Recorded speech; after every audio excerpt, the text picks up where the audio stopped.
Hey guys, welcome back to the channel. Today we're going to be talking about how to save for summer when you don't have 12-month pay. A ton of teachers have asked me about this, and I also wanted to share with you about it because I myself severely failed to do this in my first year of teaching. So let's start by talking about my own failure. So after my first year teaching, I knew I would probably be working.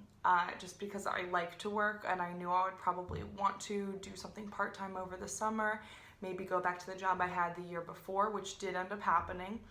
And I also knew that I would be debt-free. So I felt like I would be secure during the summer. I don't know, just had a feeling, I guess. Not a plan. Even though I did work over the summer, I didn't make enough for the transitions I was going through in that particular summer.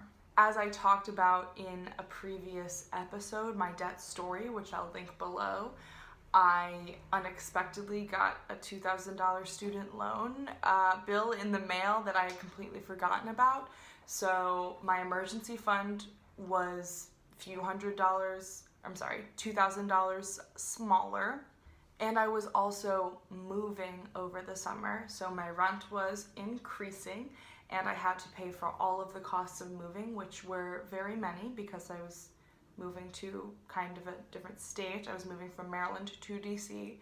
So all of this together resulted in me being in an immense amount of financial stress during a time period where I should have felt fine because I was finally debt-free, right? So here's what I should have done, aka here is the math of planning for summer when you don't have 12-month pay.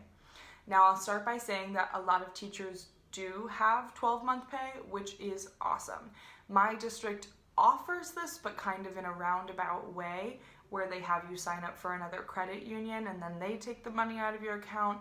But I did not want to further complicate my financial life. I'm trying to lead a very financially simple life. So this wasn't an option that appealed to me. That being said, I see why somebody would still choose this option, even though it's extra complicated, because you know yourself best, and if you can't trust yourself to take the money out of your account manually, then you should be doing the 12-month option, even if it's really roundabout. Honestly, I probably should have done this my first year, but you know, still living, no regrets. So here is the math of calculating how much you need to save for the summer if you can trust yourself to do it. So what you first need to do is calculate how much you make in a month. If you have a budget, you already know this. Once you've calculated how much you make in a month, you're just going to multiply that number by 2 because that's the number of months that you need to pay yourself in the summer. Finally, you're going to divide that number by 10 because that's the number of months you get paid, and therefore you see how much you need to set aside each month in order to pay yourself over the summer.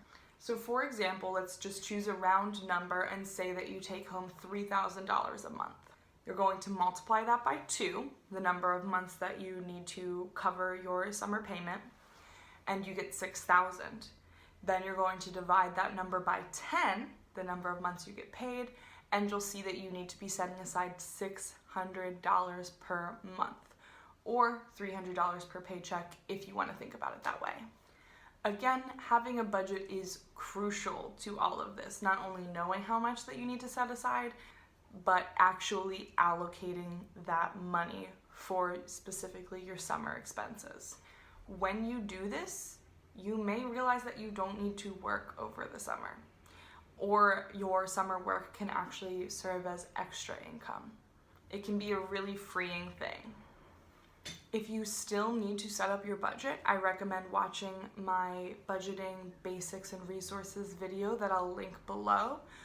You can also get started by going to the link below, that's teacherstalkmoney.com/budget, that has a spreadsheet and printable version for you to use in order to get started with your budget. Again, it is crucial that you have a budget if you're going to adequately save how much you need to for summer. I would also just like to say that there is no shame in asking about how to save for money over the summer. A ton of teachers have come to me and been like, this is really stupid, I should know this, it's my 5th year teaching, but can you tell me how to do this? And the answer is, I think we just sometimes don't know because, not because it's that complicated, but because we're avoiding our money a little bit. So stop avoiding your money because you need to pay attention to it if you want to live a stable and eventually, hopefully, an abundant life. And the way you can get started is by looking at my budgeting video so that you can start taking control of your money instead of letting it control you. Thanks as always for joining me on the channel. Make sure you subscribe and comment below with any questions you have or any other strategies that you use for saving for your summer payment. Bye guys.